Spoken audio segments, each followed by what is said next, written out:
What's up? Tyler from Plugged On. I'm here with a concert review I went to. This time I'm going to talk about Children of Bodom's Hexed Tour.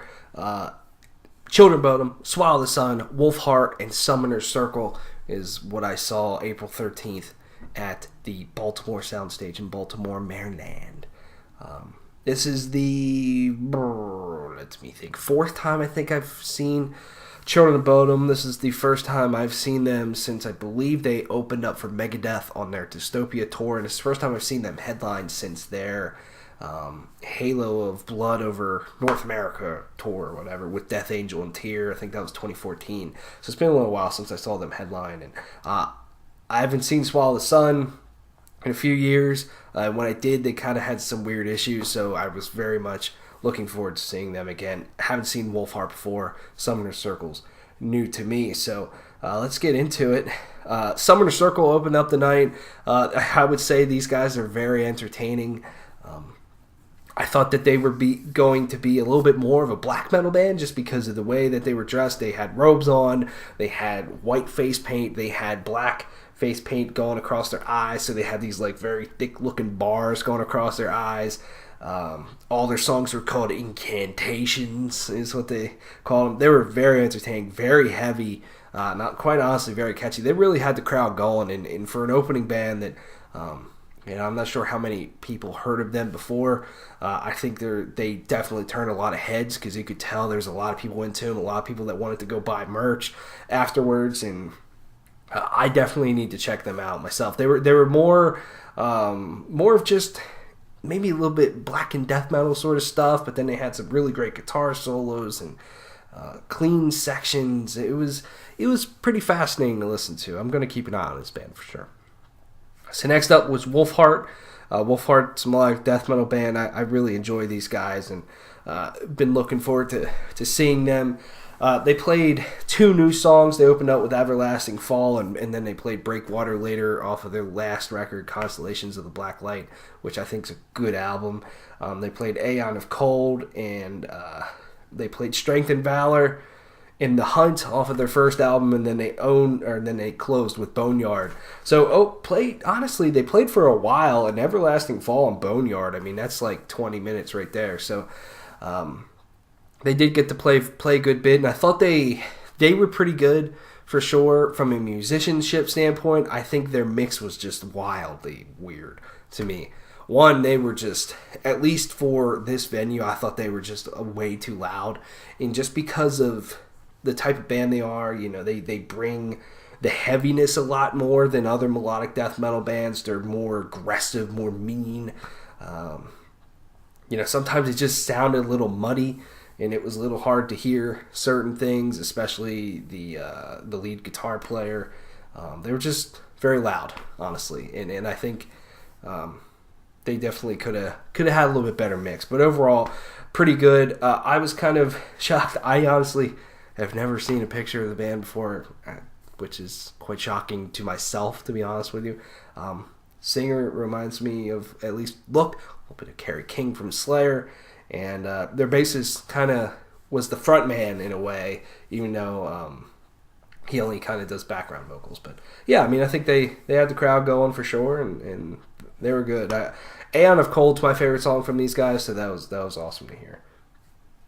So yeah, moving on to Swallow the Sun. Swallow the Sun's one of my favorite bands over the past few years. I really enjoy these guys. I enjoy their new album that came out recently, When a Shadow is Forced into the Light. Songs from the North was my album of the year. I think 2016 that came out. So very much a big fan of these guys. I wish they could have played so much more, to be honest with you. But they played 3 new songs. They played Upon the Water, Firelights, and Stone Wings. I love all these songs. I thought it was an interesting choice just because these are more slower songs. They're a little bit jammier, and they have a lot more clean vocals on them. And I think they sounded great. The thing with their set is that they were almost a little too quiet. And just because they have a lot of softer parts, You could definitely hear the crowd kind of talking to each other, and you could tell some people were bored after Wolfheart and they just wanted Children of Bodom. So it's a little unfortunate there. I wish they were a little bit louder, to be honest with you, especially with, say, Upon the Water. Those choruses are so fucking heavy on the album that I really just wanted to be punched in the mouth by those guitars, and I just wasn't feeling that. But overall, I do think they sounded good. They really sounded great on the clean vocals, especially, with those 3 tracks. The backing vocals were fantastic. They were pretty on point. They opened up, though, with These Woods Breathe Evil. They also played New Moon off of the New Moon record, which is one of my favorites from these guys, and those 2 songs were great. And then they closed with Deadly Nightshade and Swallow Horror Part 1. Solid set.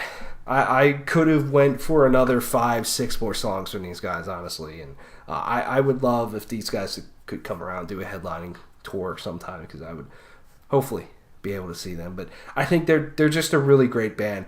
I do think I've seen these guys twice now. I do think they're a little bit more of a studio album band than a live band, but hey, check them out though. I love them. So then moving on to Children of Bodom.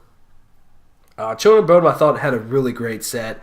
At first, they sounded a little off, and especially Alexi's vocals just were not right in the mix. And there were times where he just didn't sound maybe like he should. But hey, it's a live show.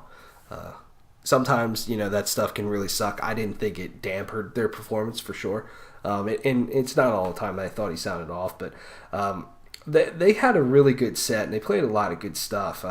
Opening up with Are You Dead Yet and In Your Face, especially Are You Dead Yet being the most popular Children of Bodom song, I mean, that's definitely an interesting choice to, get the crowd out there and really get the most popular song out there and just get the crowd going right away instead of maybe closing with it. So that was good. Definitely a good way to start it. In Your Face is a great song, and I love the heaviness of that. And that's the thing with this set that these guys played in this show, made me go like, man, Children of Bodom's a lot heavier than I give them credit for. At least maybe live it just comes across that way. They have some really chunky fucking songs, and they played a lot of them, and those 2 are good songs for that. Bodom Beach Terror is another one that's really chunky that I liked. Let's see. The new songs they played I thought went over really well, and it seemed like the crowd was really into a lot of them. They played Platitudes and Barren Words, This Road, Undergrass and Clover, and Hecate's Nightmare. All those were really great to hear. The only song that I would have liked to hear off their new album was Kicking the Spleen, just because that song's really heavy. But yeah, I mean, their new album's fantastic. So honestly, anything I think would have went over well, and I think it's an album that the Children of Bodom fan base does really enjoy, and it definitely you could tell, honestly. Let's see some other songs they played. Every Time I Die, I Worship Chaos. I didn't get to see them on that touring cycle, so that was cool to hear.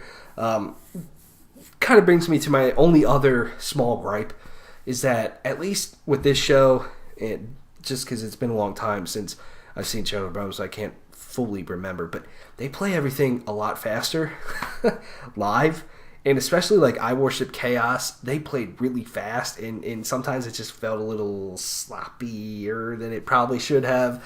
But I don't know, everything was just very fast, the whole set. I'm like, you guys can just tone it down just a little bit. I mean, it's okay.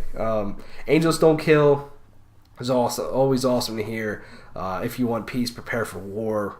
They closed their set with, then they came back and played Hate Me and Downfall, which those songs are awesome. And I know Downfall is one of the most beloved Children of Bodom songs, one of the most popular songs for sure. It's a great song to end with, but I think I would have loved to see those 2 songs flip-flop, because I think Downfall starts fantastic, and so does Hate Me. But Hate Me is a more energetic song. It's more of a punch to the mouth that I think it would have been a great closer, honestly, over Downfall. But hey, that's all I can say. I mean, it was great. The whole show was really good. A lot of people there. They drew a pretty good crowd. So yeah, that's all I have for the Hexed tour. It was awesome. Then at the end of the night, I'm walking out to my car, ready to go home, and heard someone call my name. And shout out to Stan, who I got to talk to after the show. That was awesome. And honestly, when I remember this show, that's probably what I will remember, was that conversation. So seriously, if you guys ever see us at a show or anything like that, don't be afraid to come up and talk to us. It always makes my day when that happens. So shout out to you, dude, and thanks for talking to me for a little bit. And anyways, thanks for watching. If you've been in this tour, let me know what you think. See you guys later.